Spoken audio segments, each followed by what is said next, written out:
नवग्रहों में अत्यंत सौम्य ग्रह, अत्यंत शुभ प्रभाव देने वाले, जीवन के संपूर्ण सुखों को प्राप्त कराने वाले एक अत्यंत शुभ ग्रह शुक्राचार्य महाबली हो रहे। 29 नवंबर को शुक्राचार्य अपनी राशि का परिवर्तन करेंगे तथा अपनी वर्तमान नीच राशि को छोड़कर अपनी मूल त्रिकोण तुला राशि में प्रवेश करेंगे। अब जब भी कोई ग्रह स्वराशि का हो जाता है तो उसका बल बढ़ जाता है, परंतु जब ये अपनी मूल त्रिकोण हो जाता है तो उसके बल में अत्यंत वृद्धि हो जाती है, कई सौ गुना प्रभाव बढ़ जाता है, सामर्थ्य में वृद्धि हो जाती है, क्षमता बढ़ जाती है। तो निश्चित रूप से शुक्राचार्य जब अति बलवान स्थिति में होंगे तो समस्त राशियों को एक सकारात्मक परिणाम की प्राप्ति कराने वाले हैं। इसी के साथ साथ शुक्राचार्य जब अपने मूल त्रिकोण राशि में प्रवेश करें तो एक महाराजयोग का निर्माण होगा। जय श्री गणेश, नमस्कार। मैं आचार्य संजय द्विवेदी। मेरे समस्त प्रबुद्ध दर्शकों का मेरे चैनल पर हार्दिक स्वागत है। आज मैं शुक्राचार्य के राशि परिवर्तन प्रभाव को लेकर आपके सम्मुख उपस्थित हूं।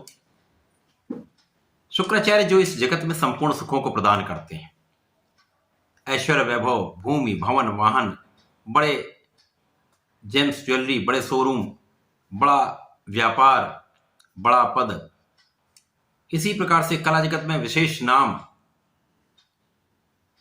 इसी प्रकार से शुक्राचार्य ही प्रेम, आकर्षण तथा स्त्री सुख के कारक है। पुरुषों के लिए विशेषतया ये संतान सुख देने वाले होते हैं। तो निश्चित रूप से शुक्राचार्य का परिवर्तन सदा ही अत्यंत महत्वपूर्ण होता है, समस्त सुखों की प्राप्ति कराता है। यदि ये एक अनुकूल अवस्था में आ जाए तो जीवन के संपूर्ण सुख प्रदान कर देते हैं। जब भी कोई महाराजयोग बनता है तो उसका प्रभाव केंद्र के भाव में सर्वश्रेष्ठ मिलता है। इसके पश्चात त्रिकोण तथा धन भाव, लाभ भाव, अत्यंत श्रेष्ठ परिणाम की प्राप्ति होती है। परंतु जब ये बड़े से बड़ा राजयोग त्रिक भाव में बन जाए अथवा दूषित हो जाए तो वो उतना अच्छा परिणाम प्राप्त नहीं करा पाता, उसके क्षमता में कमी आ जाती है, तो उपयुक्त लाभ नहीं मिल पाता। शुक्राचार्य जब अपनी मूल त्रिकोण राशि में प्रवेश करेंगे तो एक पंच महापुरुष राजयोग का निर्माण होगा, जिसे मालव्य योग कहते हैं। मालव्य योग यदि किसी जातक की कुंडली में है, एक अच्छी अवस्था में है, अच्छे भाव में है, तो जीवन में समस्त सुखों की प्राप्ति होती है। धन, वैभव, सुख, संपदा, बड़े वाहन, परिवार का सुख, संतान का सुख, सब सुखों की प्राप्ति होती है। व्यक्ति अत्यंत समृद्धिवान होता है, साथ ही साथ उसका अपना एक आकर्षण भी होता है। तो निश्चित रूप से ये शुक्राचार्य का परिवर्तन जो एक महाराजयोग के साथ होने जा रहा है अत्यंत महत्वपूर्ण है, समस्त राशियों को प्रभावित करने वाला है। आज मैं मकर राशि के लिए शुक्राचार्य के राशि परिवर्तन का क्या प्रभाव मिलने वाला है, किस प्रकार के लाभ मिल सकते हैं, कौन सा भाव अत्यंत प्रबल हो रहा है, कहाँ कितना लाभ ले पाएंगे, कहाँ पर समस्या आ सकती है, उसका क्या निराकरण है, संपूर्ण विश्लेषण मैं पूर्ण तर्क के साथ करने जा रहा हूँ। प्रिय दर्शकों, ये राशिफल आपके चंद्र राशि पर आधारित है, अर्थात आपकी कुंडली में, आपकी जन्म कुंडली में यदि 10 नंबर में चंद्रमा गोचर कर रहे हैं तो आपकी मकर राशि है। मकर राशि शनिदेव की राशि है, जहां पर वर्तमान समय में शनिदेव अत्यंत प्रबल अवस्था में द्वितीय भाव में, धन भाव में गोचर कर रहे हैं, जहां पर प्रबल पंच महापुरुष राजयोग बना हुआ है। ये शश नामक राजयोग है। मकर राशि के लिए शुक्राचार्य का जो परिवर्तन हुआ वो विशेष इसलिए भी है क्योंकि शुक्राचार्य था शनि का आपसी संबंध अति मित्र का है। जब ये अति मित्र के भाव में होते हैं तो निश्चित रूप से उसकी लाभ की जो क्षमता है वो बढ़ जाती है, कई सौ गुना लाभ बढ़ जाता है, प्रभाव अत्यंत सकारात्मक हो जाता है। इसी प्रकार से कहीं पर कुछ नकारात्मक है तो वो भी कम हो जाता है। इसके कारण आप में विशेष गुण उत्पन्न हो जाते हैं, विशेष लाभ मिलने लगते हैं तथा कहीं से कुछ विशेष स्थितियां ऐसी बनती हैं जो आपके लिए लाभप्रद होती हैं। आज की स्थिति में यदि हम देखें तो मकर राशि के लिए शुक्राचार्य पंचम के स्वामी तथा कर्म क्षेत्र के स्वामी है। पंचमेश तथा कर्मेश का गोचर कर्म भाव में हो रहा है। यहाँ पर कई राजयोगों का निर्माण हो रहा है।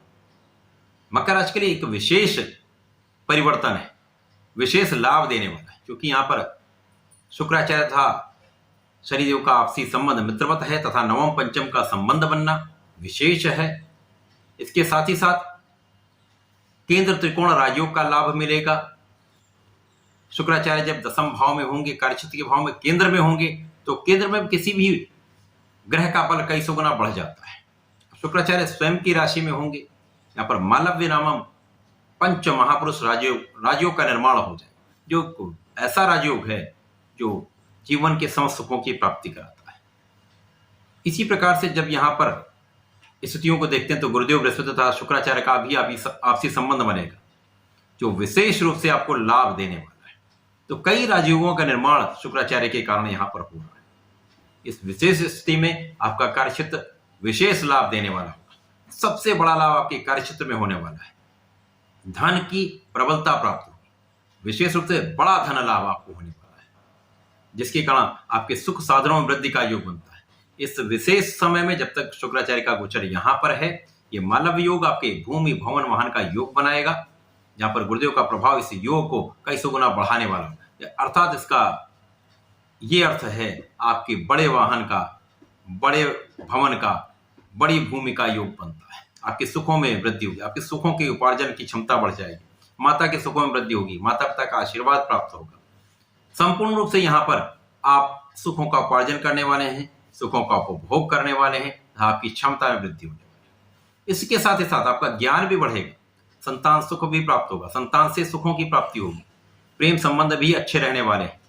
साथ ही साथ यहाँ पर आपके ज्ञान से आपको विशेष लाभ मिलेगा। शिक्षा प्रतियोगिता में सफलता मिलेगी। उच्च शिक्षा प्राप्त करना चाहते हैं, यहाँ पर निश्चित रूप से आपको लाभ मिलेगा। ज्ञान के क्षेत्र में आपको जाना चाहिए, ज्ञान के क्षेत्र में विशेष रूप से लाभकारी समय। तो मकर राशि के जातकों के लिए यह समय विशेष है। इस समय में आपके सुख साधन आपको प्राप्त होंगे, भूमि भवन वाहन का योग बनेगा, तो आप संपूर्ण सुखों का उपभोग कर पाएंगे। कार्यक्षेत्र विशेष रूप से धनदायक होने वाला है। इस विशेष समय का आपको लाभ लेना चाहिए। मकर राशि के जातकों को नियमित रूप से भगवान भोलेनाथ के शरण में रहना चाहिए। प्रत्येक शनिवार को जलार्चन करें, थोड़े से तिल का अर्पण करें, काले तिल का अर्पण आपको अवश्य करना चाहिए। संध्या काल में चौमुखी दीपक का प्रज्वलन शनि मंदिर में करना चाहिए, अथवा ओम सम शनिश्चराय नमः का कम से कम एक माला का जप अवश्य करना चाहिए। यदि आप ऐसा करते हैं, संपूर्ण सुखों का उपभोग भी करेंगे, लाभ की वृद्धि भी होगी। तो ऐसा करके इसका लाभ लें। धन्यवाद, नमस्कार।